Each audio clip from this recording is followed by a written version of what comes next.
അതെ, അത് ഞങ്ങളുടെ ഒരു പ്രഖ്യാപിതമായ നിലപാടാണ്. പാർട്ടി സംസ്ഥാന സെക്രട്ടറി LDFിൻ്റെ യോഗത്തിൽ അത് പറയുകയും ചെയ്തിട്ടുണ്ട്. അത് താമസം വന്നതുകൊണ്ട് അത് ആവർത്തിക്കേണ്ടി വന്നു. അതെ, അതിൻ്റെ ഞങ്ങളുടെ നിലപാട് ആവർത്തിച്ചു എന്ന് മാത്രമേ ഉള്ളൂ.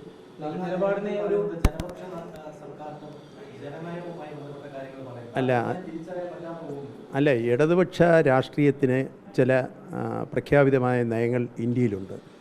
അത് ഹിന്ദുത്വ രാഷ്ട്രീയവുമായി പ്രത്യേകിച്ചും RSSൻ്റെ ഫാസിസ്റ്റ് രാഷ്ട്രീയവുമായി ഒരു കാരണവശാലും ഒത്തുപോകുന്നതല്ല. എപ്പോഴും ഇന്ത്യയിലെ ഇടതുപക്ഷം RSSനെ ആശയപരമായി വളരെ ശക്തമായിട്ട് എതിർക്കുന്നതാണ്. അങ്ങനെയുള്ള ഇടതുപക്ഷം നയിക്കുന്ന ഒരു ഗവൺമെൻറ്റിൻ്റെ ഉന്നതനായ ഒരു പോലീസ് ഉദ്യോഗസ്ഥൻ RSS മേധാവികളെ സന്ദർശിച്ചു എന്ന് പറഞ്ഞാൽ അത് ഒരു കാരണവശാലും നീതീകരിക്കാൻ കഴിയുന്നതല്ല. അദ്ദേഹത്തെ അതുകൊണ്ട് നമുക്ക് നിയമപരമായി മറ്റൊന്നും ചെയ്യുന്നതിന് വേണ്ടിയില്ല. ജനങ്ങളുമായിട്ട് എപ്പോഴും ബന്ധപ്പെടുന്ന ക്രമസമാധാനത്തിൻ്റെ ചുമതലയിൽ നിന്ന് മാറ്റണം. അത് കമ്മ്യൂണിസ്റ്റ് പാർട്ടിയുടെ ഒരു ആവശ്യമാണ്. കമ്മ്യൂണിസ്റ്റ് പാർട്ടി മുന്നോട്ട് വെച്ചിട്ടുള്ളൊരു നിർദ്ദേശമാണ്. ഞങ്ങൾ ആ നിലപാടിൽ തന്നെ അന്നും നിൽക്കുന്നു, ഇന്നും നിൽക്കുന്നു. ഞങ്ങൾ മാത്രമല്ല, CPI മാത്രമല്ല, CPMൻ്റെയും ഇന്ത്യയിലെ ഇടതുപക്ഷ രാഷ്ട്രീയ പാർട്ടികളുടെ എല്ലാത്തിൻ്റെയും നിലപാട് അതുതന്നെയാണ്. ഞങ്ങളത് ആവർത്തിക്കുന്നു എന്ന് മാത്രമേ ഉള്ളൂ.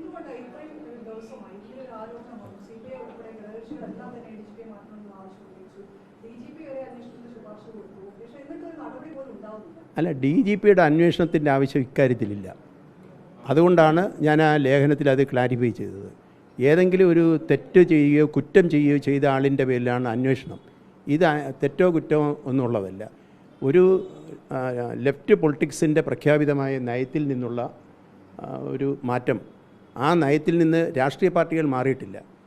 ആ രാഷ്ട്രീയ പാർട്ടികൾ നയിക്കുന്ന ഗവൺമെൻറ്റിലെ ഒരു ഉദ്യോഗസ്ഥൻ അങ്ങനെ രഹസ്യമായി സംഭാഷണം നടത്തിയെന്ന് പറഞ്ഞാൽ അത് ജനങ്ങളിൽ ആശങ്കയുണ്ടാകും. അതുകൊണ്ടാണ് ഞങ്ങളത് പറഞ്ഞത്. ഇടതുപക്ഷത്തിൻ്റെ നയങ്ങളിൽ നിന്ന് അങ്ങനെ മാറാൻ പാടില്ല എന്നുള്ളത് കൊണ്ടാണ് അത് ഓർമ്മപ്പെടുത്തിയത്.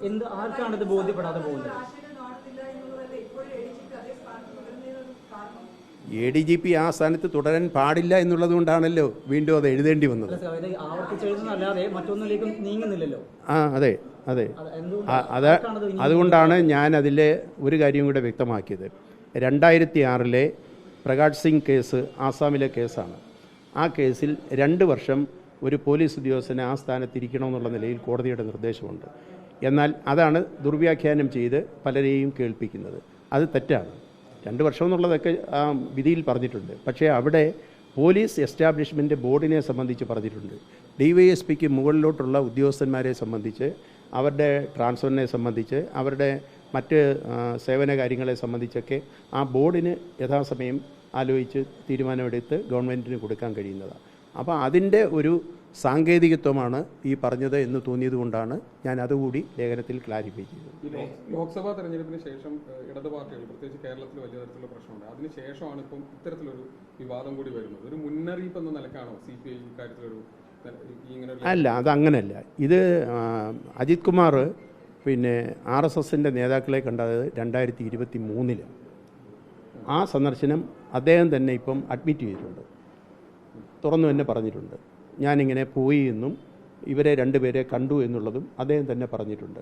അതുകൊണ്ട് ലോക്സഭാ തെരഞ്ഞെടുപ്പ് ഇതൊന്നും കൂട്ടിച്ചേർത്ത് വായിക്കേണ്ട കാര്യമില്ല. ഇടതുപക്ഷ രാഷ്ട്രീയ പാർട്ടികൾ നയിക്കുന്ന ഗവൺമെൻറ്റിലെ ഒരു പോലീസ് ഉദ്യോഗസ്ഥനെ ഇങ്ങനെ ചെയ്യാൻ പാടില്ല. അതാണ് ഞങ്ങളുടെ നിലപാട്. അത് 23-ലെയാണ്. അല്ല, സർക്കാർ സംരക്ഷിക്കുകയല്ല, അങ്ങനെ ഞാൻ കാണുന്നില്ല. സർക്കാരിൻ്റെ സംരക്ഷണമല്ല, അത് ദുർവ്യാഖ്യാനം ചെയ്ത് ആ നിലപാടുകളെ സംബന്ധിച്ച് 2 വർഷം തുടർച്ചയായിട്ട് ഇരിക്കണം എന്നുള്ള നിലയിൽ അതിനെ ദുർവ്യാഖ്യാനം ചെയ്ത് ബോധ്യപ്പെടുത്തുകയാണ് ചെയ്യുന്നത്. അത് ശരിയല്ല എന്നുള്ളതാണ് ലേഖനത്തിൽ പറഞ്ഞത്. അതുപോലെ ഒരു പ്രധാനപ്പെട്ട കാര്യം, കഴിഞ്ഞ ദിവസം സ്പീക്കർ പോലും ഈ കൂടിക്കാഴ്ചയെ തള്ളി പറയുന്നില്ല. അപ്പോൾ അത് അതിനകത്ത് തന്നെ അദ്ദേഹത്തെ കൂടെ വ്യക്തിപരമായി അവർക്കൊക്കെ പല അഭിപ്രായങ്ങൾ കാണും. ഞാൻ പറഞ്ഞത് ഇന്ത്യയിൽ കമ്മ്യൂണിസ്റ്റ് പാർട്ടി CPIയും CPIMനും ഒരുപോലെ ഉള്ള അഭിപ്രായമാണ് ഈ RSS എന്ന ഹിന്ദുത്വ വർഗീയ ശക്തികൾക്കെതിരായിട്ടുള്ള നിരന്തരമായ പോരാട്ടം. അതിനെ ആ പാർട്ടിയുമായി ബന്ധപ്പെട്ട എല്ലാവരും അംഗീകരിക്കുന്നുണ്ട്.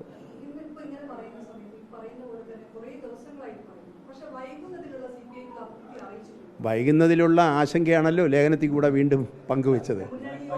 അതെ അതെ, എഴുതിയിട്ടുണ്ട്. അതുകൊണ്ട് തന്നെ അല്ല, അത് ഉണർന്ന് പ്രവർത്തിക്കുമെന്നുള്ളതാണ് അതിൻ്റെ വിശ്വാസം. മുന്നണി യോഗത്തിൽ ഇങ്ങനെ ഒരു അഭിപ്രായം ഉണ്ടല്ലോ, നിശ്ചയമായിട്ടും പറഞ്ഞിട്ടുണ്ട്. മുന്നണി യോഗത്തിൽ പറഞ്ഞിട്ടുണ്ട്. പാർട്ടി സെക്രട്ടറി വളരെ കൃത്യമായി പറഞ്ഞിട്ടുണ്ട്. താങ്കളൊക്കെ പറഞ്ഞ പോലെ ഈ ഒരു ദുർവ്യാഖ്യാനം ചെയ്ത്, അതായത് 2 വർഷത്തെ ടേം എന്നുള്ള ദുർവ്യാഖ്യാനം ചെയ്ത് മുമ്പോട്ട് കൊണ്ടുപോകുന്നതും ഇടതുപക്ഷം നയിക്കുന്ന ഒരു സർക്കാരാണ്. അതാണ് ഇതിലൊരു പ്രശ്നം. അതായത് ഈ ദുർവ്യാഖ്യാനം ചെയ്ത് അല്ലെങ്കിൽ അതിൽ നിന്ന് മാറ്റം കൊണ്ടുവരേണ്ടതും ഈ ഇടത് സർക്കാരാണ്. പക്ഷേ അല്ല, അത് വരുന്നത് പലപ്പോഴും ശ്രദ്ധയിൽപ്പെടുത്തേണ്ടുന്ന കാര്യങ്ങൾ ശ്രദ്ധയിൽപ്പെടുത്താതെ മറച്ചു വെച്ച് ചില കാര്യങ്ങൾ മാത്രം പറയും. അതുകൊണ്ട് അതിൻ്റെ യഥാർത്ഥ കാര്യങ്ങൾ അറിയാതെ പോകും, ബന്ധപ്പെട്ട ആളുകൾക്ക് അറിയാൻ കഴിയാതെ പോകും. അത് അറിയണമെന്നുള്ള നിലയിലാണ് 2006 കേസിൻ്റെ കാര്യം കൂടി ഞാൻ സൂചിപ്പിച്ചത്. അല്ലെങ്കിൽ ഒരു തിരിച്ചറിവ് കൊടുക്കുകയാണ്. അത് എങ്ങനെ വേണമെങ്കിലും വ്യാഖ്യാനിക്കുക, അതിനൊന്നും കാര്യമില്ല. ഉദ്യോഗസ്ഥരാണോ അതല്ല സർക്കാർ തലത്തിൽ തന്നെയാണോ ഈ നീക്കം നടത്തുന്നത്? അതിൽ ഉദ്യോഗസ്ഥന്മാരുടെ പങ്കും കാണും. ഗവൺമെൻറ് അതിലെടുക്കേണ്ടുന്ന ഒരു ഡ്യൂ ഡെലീജിയൻസ്, അതിൻ്റെ ഒരു അതാണ് അതിനകത്ത് കുറവ് വന്നത്.